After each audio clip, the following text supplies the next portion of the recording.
Assalamu alaikum. Dear students, welcome. Dear students, आज हम एक new important topic class 5th का डिस्कस करने वाले हैं।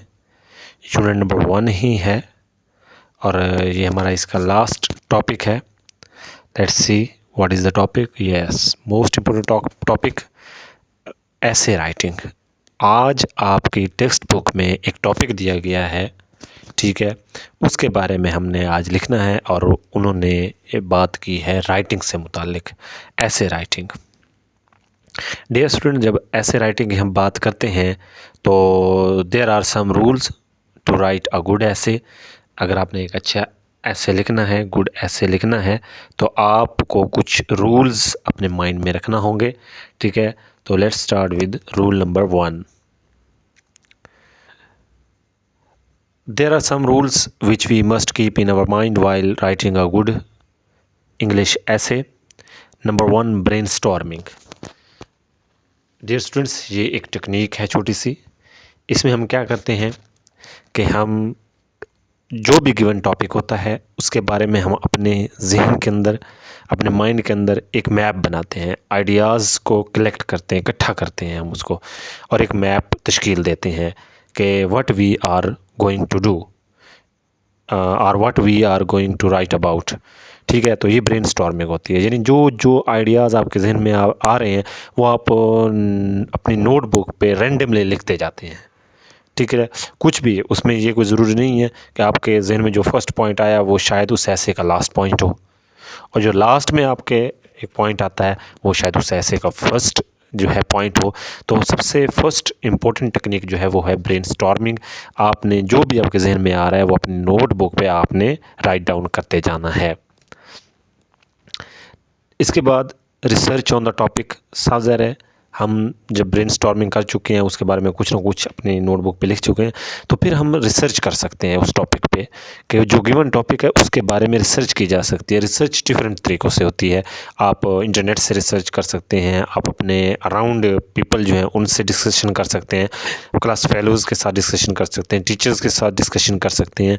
तो रिसर्च के डिफरेंट मेथड्स हैं। जो भी हो, आपने पॉइंट ये माइंड में रखना है कि आप किस चीज़ की रिसर्च कर रहे हैं, यानी टॉपिक क्या है, उस टॉपिक के बारे में रिसर्च करने। तो ये दूसरी टेक्निक है, आप इसको भी माइंड में रखिए कि how to write a good essay, we must do some research on the given topic. Point number 3, outline preparation. Dear student, outline preparation ये होती है कि जब हम ब्रेनस्टॉर्मिंग कर चुके हैं, रिसर्च भी कर चुके हैं, तो हमारे पास कुछ ना कुछ जो डेटा होगा वो ऑर्गेनाइज हो चुका होगा, तो फिर हम क्या करेंगे, उसके बारे में आउटलाइन बनाएंगे। उसकी आउटलाइन से मुराद ये है कि आप अब ऐसे लिखने वाले हैं तो उसकी आपके पास तरतीब क्या होगी, ठीक है। तो ये पॉइंट नंबर 3 आपके पास हो गया। नेक्स्ट चलते हैं हम वेल ऑर्गेनाइज्ड। याद रखिए, जब आपने ब्रेनस्टॉर्मिंग कर ली, रिसर्च भी कर ली, आउटलाइन भी बना ली, तो अब आपने उसको अच्छे से देखना है और उसको ऑर्गेनाइज़ करना है, ठीक है। फर्स्ट इंसिडेंट जो है वो should be at the top, ठीक है, फिर इस तरह मिडल, और फिर आखिर में कंक्लूजन होनी चाहिए। तो ये इंट्रोडक्शन, कुछ मिडल में उसकी बॉडी होनी चाहिए, फिर आपकी कंक्लूजन होनी चाहिए, ठीक है। तो इस तरह हम कहते हैं कि ऐसे जो है वो वेल ऑर्गेनाइज्ड होना चाहिए। Number 5, sporting with examples. Sport करना है आपने जो भी आउटलाइन बनाई है, जो भी आप डिस्कस कर रहे हैं एक पैराग्राफ के अंदर। फॉर एग्जांपल, आपने अगर 3 पैराग्राफ्स लिखे हैं, 2 लिखे हैं, 4 लिखे हैं, 5 लिखे हैं, तो उनके साथ आपको एग्जांपल्स के साथ उसको प्रूव करना है, सपोर्ट करना है। तो ये पॉइंट नंबर हमारा 5 हो गया। नेक्स्ट हमारा पॉइंट है कि a good conclusion.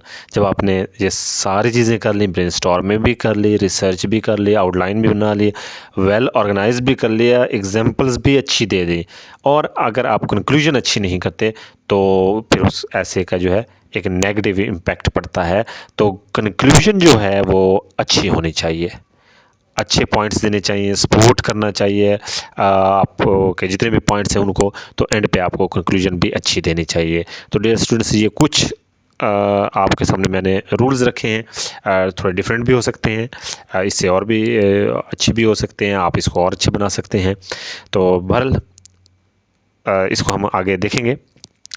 Let's start. First of all हम देखेंगे कि क्वेश्चन क्या है। क्वेश्चन आपकी टेक्स्ट बुक की बात करें तो उसमें दिया हुआ है कि think of character of Hazrat Mohammad peace be upon him and write paragraph to describe his personality.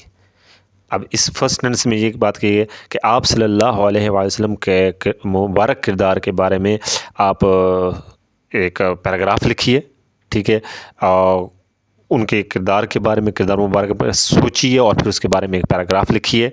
Right Hazrat Mohammad peace be upon name in the centre oval. अब मैं आपके सामने एक आउटलाइन बनाने वाला हूँ, तो उस आउटलाइन के बारे में ये बात की जा रही है कि एक ओवल बेजवी टाइप की एक शक्ल दी हुई है, उसके अंदर आपने सेंटर में जो है हज़रत मोहम्मद सल्लल्लाहु अलैहि वसल्लम का नाम लिखना है। And right 5 words that describes this character in the surrounding vowels. फिर आपने उसके जो सर्कल साइड पे दिए हुए 5 हैं, ठीक है, उनमें आपने वो करेक्टर्स लिखने हैं, आप सल्लल्लाहु अलैहि वसल्लम की खूबी मुबारक लिखनी है, ठीक है। देन फिर आपने क्या करना है, राइट 5 सेंटेंसेस, जस्ट 5 सेंटेंसेस उन्होंने मांगे हैं, ठीक है, that describe his characteristics using these 5 words. फिर आपने जो 5 लफ्ज़ लिखे हैं उनको जो है आपने डिस्क्राइब करना है। तो ये आपकी टेक्स्ट बुक में ये बात की गई है। तो फर्स्ट ऑफ ऑल हम देखेंगे कि आउटलाइन। अच्छा, आउटलाइन ये होती है कि मैपिंग होती है।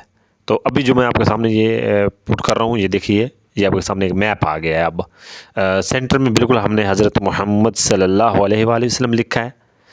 अच्छा, नंबर 1 पे मैं आपको मॉडल, आप सल्लल्लाहु अलैहि वसल्लम, केयरिंग, ठीक है, ये खूबियाँ हैं, काइंडनेस, वेलबींग और लविंग। तो ये 5 जैसा उन्होंने पिछले उसमें बात की थी उस क्वेश्चन के अंदर कि सेंटर में आप Hazrat Mohammad peace be upon him सल्लल्लाहु अलैहि वसल्लम का इसमें ग्रामी लिखिए। उसके बाद साइड पे जो 5 सर्कल्स हैं उनमें आप वो 5 वर्ड्स लिखिए जो आपने आगे पैराग्राफ में यूज़ करने हैं। तो ये एक तरह के आपके सामने आउटलाइन आ गई, ये आउटलाइन हो गई हमारे पास। नेक्स्ट, अब हम वो पैराग्राफ, ठीक है, जो अभी 5 वर्ड्स थे, अब हम इनको यूज़ करते हैं। First of all, the holy prophet हज़रत Mohammad peace be upon him is the model for the whole humanity. आप सल्लल्लाहु अलैहि वसल्लम जो हैं पूरी इंसानियत के लिए नमूना हैं, उसवा हसना हैं, मॉडल हैं। तो ये फर्स्ट लाइन मैंने आपको फर्स्ट वर्ड डिस्क्राइब कर दिया। He peace be upon him loves all the human being very much. आप सल्लल्लाहु अलैहि वसल्लम पूरी इंसानियत से बहुत ज़्यादा प्यार करते हैं, ठीक है। He peace be upon him was very caring about the people all around him. आप वसल्लम के इर्द गिर्द जो भी लोग होते थे, आप वसल्लम उनका बहुत ख्याल करते थे। इसके बाद last one, it was his kindness that people embrace Islam in no time. ये आप वसल्लम की मेहरबानी थी कि लोग इन शॉर्ट टाइम में, ठीक है, इस्लाम को कबूल करने लगे। तो डियर स्टूडेंट्स, ये हमारा आज का टॉपिक था, ठीक है, how to write a good essay. फिर मैंने आपको एक आपके टेक्स्ट बुक में से जो एक एग्जांपल भी कोट कर दी है, तो आप इस तरह इसको लर्न करेंगे और बार बार इसको देखेंगे। होपफुली आपको ये लेक्चर अच्छे से समझ आ गया होगा। Thanks for watching. अल्लाह हाफिज़।